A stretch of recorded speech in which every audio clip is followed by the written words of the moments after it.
Today, we will be making an epoxy mold using EpoxAcoat Gray, Freeform Air, and EpoxAmite. This will allow us to cast an encapsulated silicone prosthetic of a snake person makeup that was sculpted out of alien clay. If you haven't seen the video of this sculpt, be sure to check out the link above or in the description below.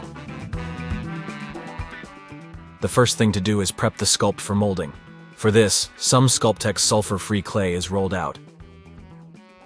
It's important that the clay is sulfur-free because sulfur-based clays can inhibit our silicone when making the prosthetic. The clay is then laid around the life cast. This will act as a guideline for the shape of the mold. Once that's done, we will start working on the flashing and cut seam of the prosthetic. Using a clay extruder, a triangular shape of clay is extruded. This shape will help with getting a sharp and clean-cut edge when casting the encapsulated silicone prosthetic. I'm going to keep this extruded clay about half an inch away from the sculpt, since this is for an encapsulated silicone prosthetic. If you're planning to do a foam latex or straight silicone piece, you will want the cut edge to be about a 1/4 inch away. The cut seam is a transition point between the flashing and the blended edge of my prosthetic. Without it, we won't get a feathered edge on the finished prosthetic. Wooden legs are positioned and secured to make casting into the mold much easier. Legs are tacked directly to the working surface using cyanoacrylate. The process is repeated for all 4 legs. It's now time to start making the mold. First thing is to apply the release agent. A coat of Ease Release 200 is going to be applied using a spray brush spray technique. The release agent is sprayed and then gently brushed around the sculpt to ensure a thorough coating. If any spots are missed, the epoxy could bond to our model and ruin the project. One last light coat of Ease Release 200 is applied. I am then going to spray a cotton swab with Ease Release 200 and apply the release agent to the nostrils and mouth. The release agent is allowed to dry for 5 minutes at room temperature before proceeding. EpoxAcoat Gray will be used for the detail layers of the mold. This is an epoxy gel coat that will self-thicken and hold a vertical surface. EpoxAcoat Gray is dispensed and mixed as directed. The liquid epoxy is gently stippled onto the model to ensure that all the detail is captured. We want to be gentle when stippling to ensure the sculpt isn't damaged. The epoxy is brushed over the entire model and flashing.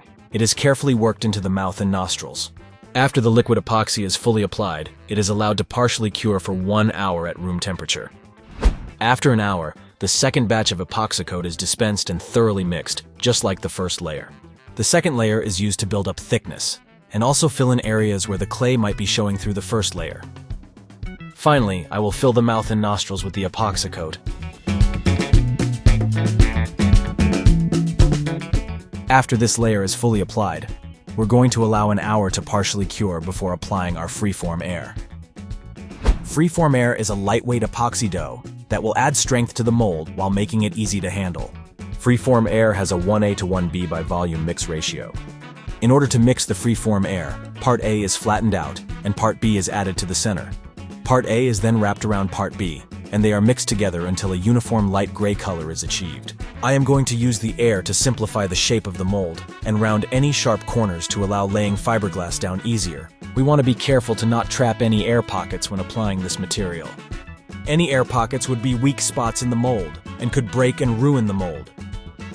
I'm adding as little as possible while rounding out the angles to smooth and simplify them. If the angles are too sharp on the piece, the fiberglass will not lay down properly, resulting in air pockets and weak spots on our mold. Isopropyl alcohol is then used to smooth the surface of the Freeform Air.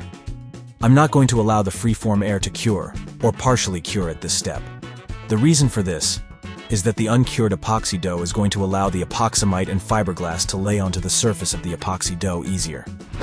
For the final step, EpoxAmite, the 102 hardener, and fiberglass will be used to make this mold as strong as possible.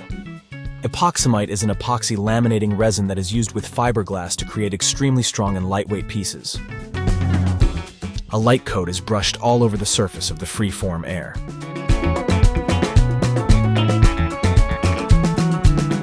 The first layer of glass is put down, and a chip brush is used to force the resin to saturate the glass. A pair of scissors is used to cut the glass so it can be wrapped around the wooden legs. We want to make sure that the fiberglass is fully saturated with EpoxAmite and we don't have any dry spots, as that will result in a weak point. Smaller strips are added for extra reinforcement to the legs, so they don't break off. After the first layer is applied, 2 more layers of fiberglass are applied to ensure that there's enough strength.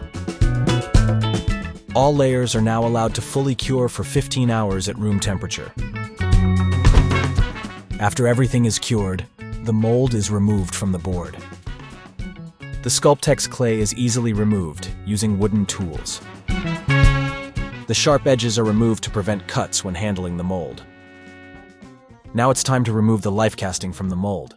For this, I'm going to rest 2 pieces of wood on either side of the mold edge.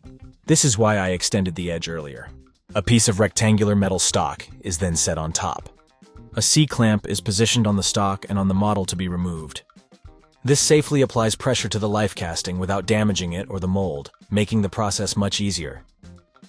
Using wooden tools, the clay is slowly and carefully removed, making sure not to damage the mold. Once a majority of the sculpt is out of the mold, it's placed upside down onto a baking sheet and put it into an oven set to 212 degrees Fahrenheit. This will melt out the alien clay to quickly clean the mold and help reduce chances of damage in the details. The mold is left in the oven for 2 hours. After 2 hours, most of the alien clay has melted out of the mold. Where the majority of the clay is removed, naphtha is used to clean the remaining remnants. Naphtha quickly dissolves both the Sculptex and alien clay. The mold is now clean, and you can see that the EpoxAcoat has reproduced all of the details from the alien clay sculpture. We are ready to cast silicone into the mold to create a snake person prosthetic. Be sure to check out the next video where we'll show you how we cast the snake person prosthetic. Smash that like button if you enjoyed this video, subscribe if you haven't already, and remember to hit the bell to be notified of our latest content. If you have an idea for a future video, drop a comment below. I'll see you in the next video.